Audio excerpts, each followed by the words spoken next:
Et cette grâce de m'instruire sur ce message. Le monde va mal parce qu'aujourd'hui, dans la première alliance entre l'homme et la femme, Vatican II a corrompu la doctrine du mariage. Et je me suis dit, Seigneur, est-ce qu'aujourd'hui, les textes de ce lundi de la 4e semaine de Pâques vont confirmer ce que tu me donnes? Amen. Et le Seigneur me dit, est-ce que cela a failli depuis les 7 années que tu conduis cette mission?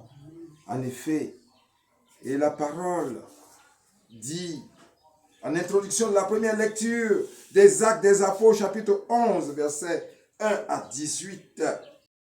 Ainsi donc, même aux nations, Dieu a donné la conversion qui fait entrer dans la vie éternelle. Amen.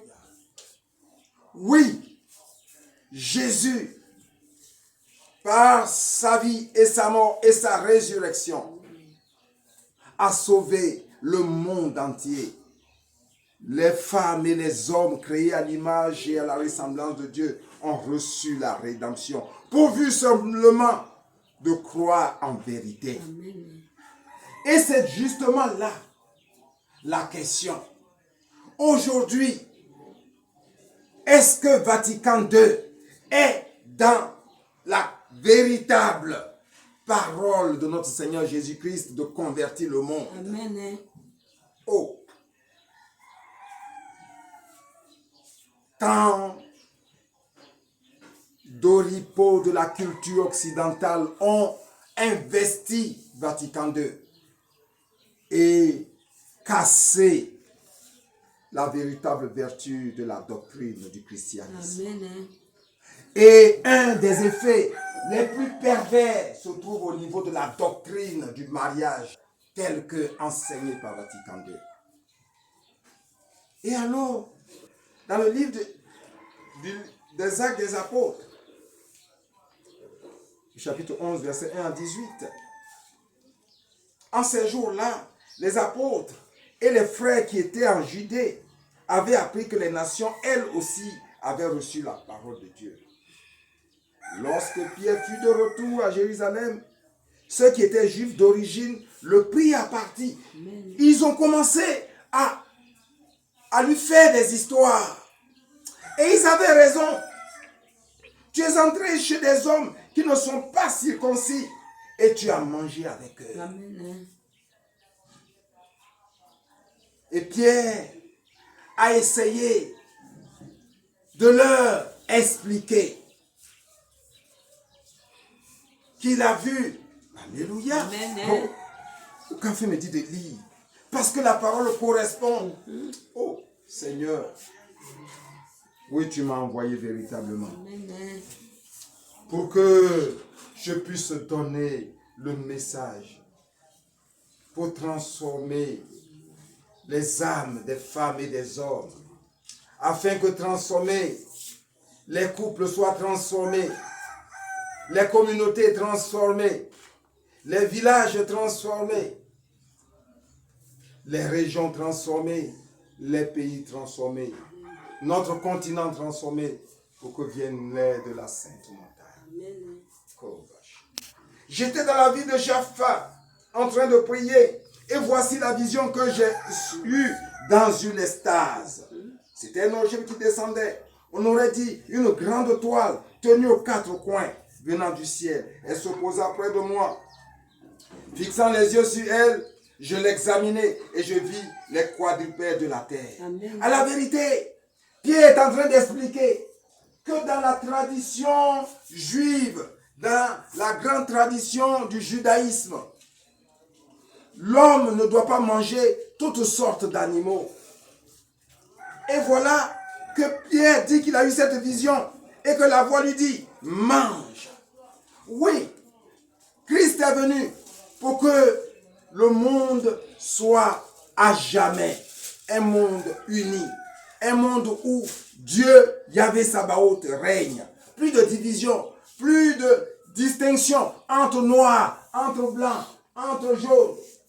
En effet, mais ce qu'on n'a pas compris, c'est que cela suppose une conversion des cultures. Et qu'est-ce qui se passe? C'est que dans la doctrine de l'alliance entre l'homme et la femme, telle que promulguée par Vatican II, il y a eu l'entrée de la culture matérialiste occidentale. Et alors, l'alliance dit un homme, une femme, pour la vie, en effet. Mais, alors si la doctrine du mariage, telle que promulguée par Vatican II, est juste, c'est donc que les anciens, qui sont les pères de la foi, comme Jacob qui avait 2 femmes, sont disqualifiés. Amen. Hein?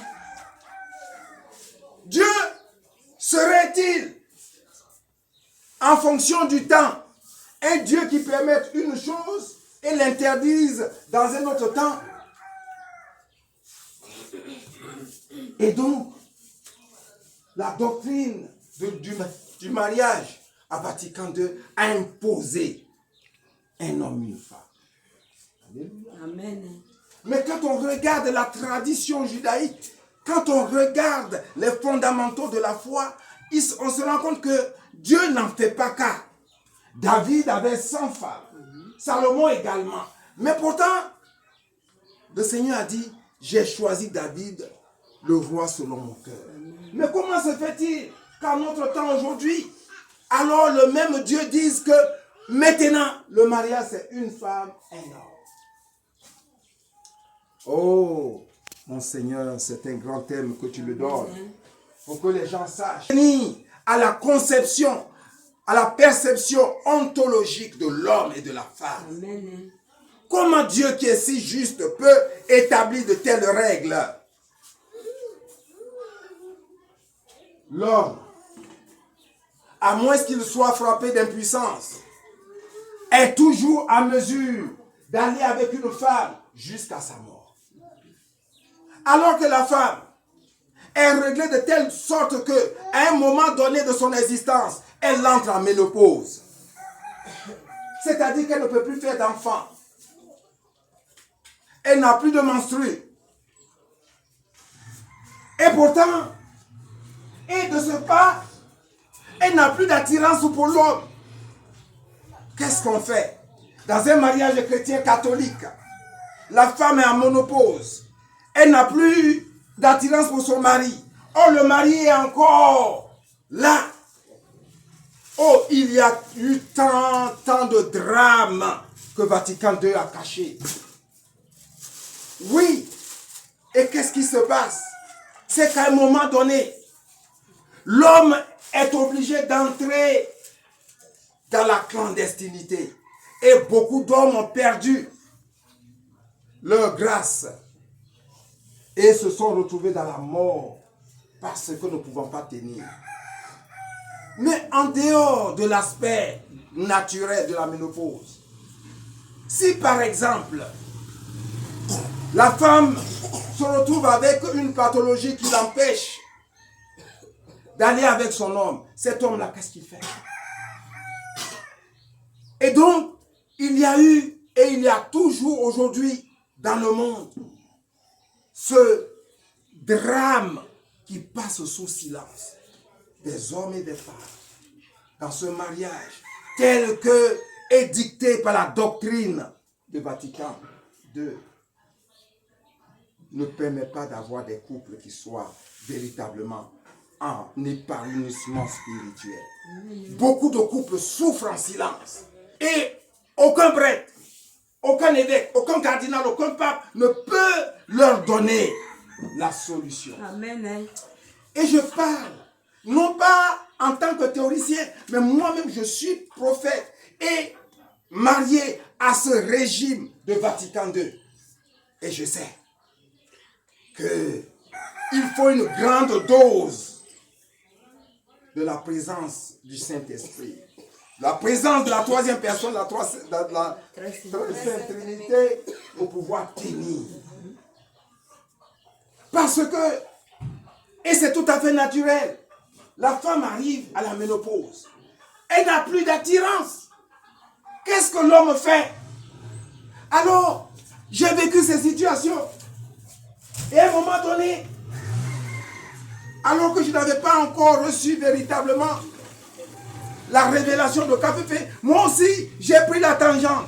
Mais, en prenant la tangente, à l'intérieur de moi, je ne pouvais pas mentir. Donc, je suis venu présenter la nouvelle à la titulaire, selon Vatican II. Et ça a été un drame pas possible, mais je l'ai vécu. Et, à un moment donné, la titulaire allait rencontrer notre prêtre de la paroisse. Et le prêtre m'a appelé, il a commencé à me menacer. Oui. Quand on n'a pas été pécheur